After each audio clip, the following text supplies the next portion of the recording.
brought to my attention that with the whole coronavirus self-quarantine, social quarantine, social distancing thing going on, more people are staying at home more, and so they're making more cocktails at home without going out to get them. And I realized that given that I have a bar that's known for being larger than most bars, and I tend to like a lot of variety, I'm in a great position to help folks learn what else they can make, things they can do at home, and ways to kind of spice up the drinks they're making with whatever kit they have at home. Now, personally, I'm a big believer that you should make whatever you like, and recipes are merely guidelines to give you an idea of which direction to go in. So anything I go through, if you don't like something, swap it out for something different. It's all about what you like and what you have in the house to make the kind of drink that you want to for yourself. That's who it's for. But that being said, I think having some ideas of what's out there, some more varieties that you can do, and maybe some things you can throw in that makes it a little bit spicier, a little bit more interesting, could give us some thoughts on ways that you can make your cocktail experience a little bit different, exciting, interesting, just spice up a little bit during these weeks of staying inside, or months, or whatever it happens to be. And so with that, welcome to Dan's Bar. Today we're going to be making a Vieux Carre. Now, Vieux Carre was my official drink of last year. I've kind of made an official drink each year to kind of tweak things, make it the way that I think is the best way to put it together. And so last year I decided Vieux Carre was the one to go with. We'll be going through some other ones from previous years later, but I just want to start off with one with some interesting ingredients and kind of see how it goes.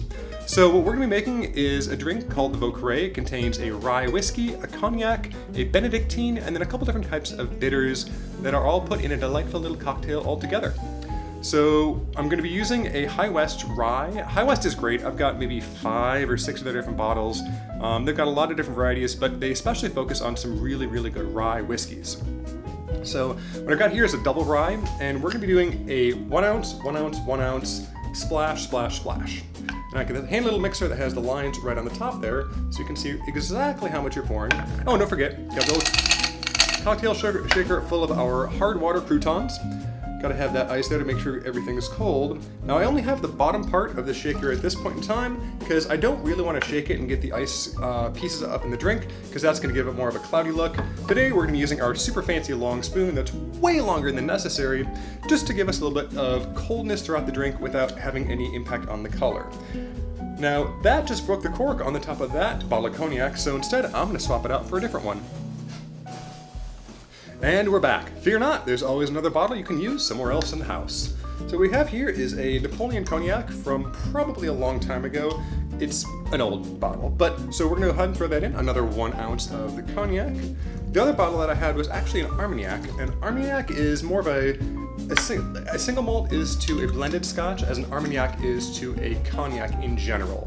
It's got a little bit more of a distinctive flavor, a little bit more harsh, but it also has a little bit more distinctiveness between the different types of Armagnacs that are out there, so you can kind of have a little bit more specialization instead of the cognacs, which, while they're all delicious, tend to be a very consistent, smooth flavor. Next one we're going with here is a Sweet Vermouth. This one's Kochi, just one I picked up a couple days ago or a week ago or something. Standard Sweet Vermouth. I don't have a whole lot of it, and so I tend to get a small bottle just to make sure that it doesn't go bad or start caking up before I use it all. So I'm going to go ahead and do a 1 ounce of that as well. Now, Benedictine is a cocktail made with a whole lot of herbs. It's similar to chartreuse, which is another green liquor.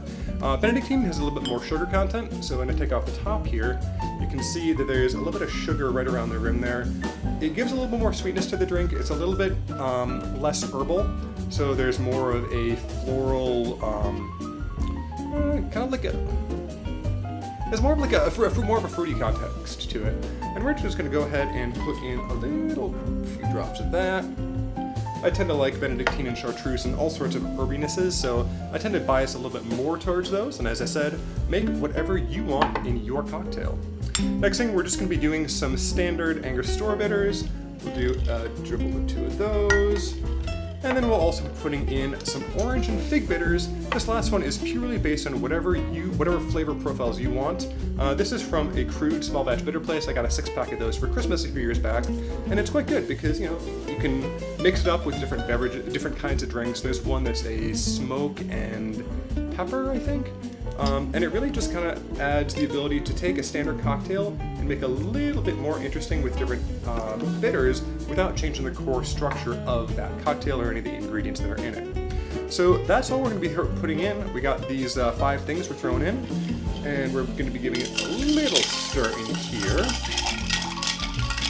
And once it's been nice and stirred up and cold, I'm going to get myself a nice big ice cube to make sure we have a nice cold, crisp container to pour this over.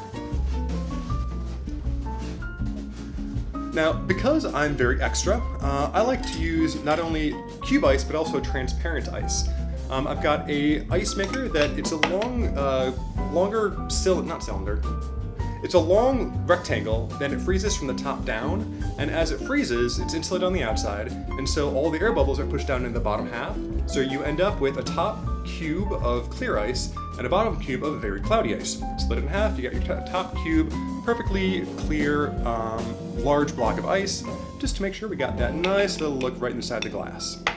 So now that we have our cocktail mixed up and our ice ready to go in our drink, I'm going to go ahead and put on our color coordinating little sieve on top of our glass and pour that right in.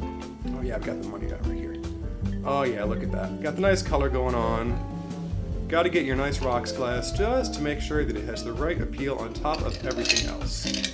Now, in addition to having our giant cube in our fancy stone glass, I've also got these maraschino cherries that have a little bit of cayenne and a little bit of cinnamon in them. This adds just a little bit extra on top, a little bit of flavor, a little bit of heat, and you've got the sweetness of the maraschino cherries alongside the spiciness of the cinnamon and the cayenne, just to add that little extra bit of interest on top of your already delicious cocktail.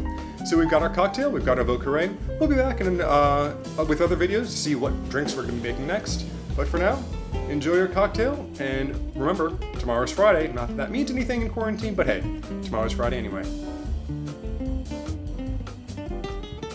Delightful. Cheers.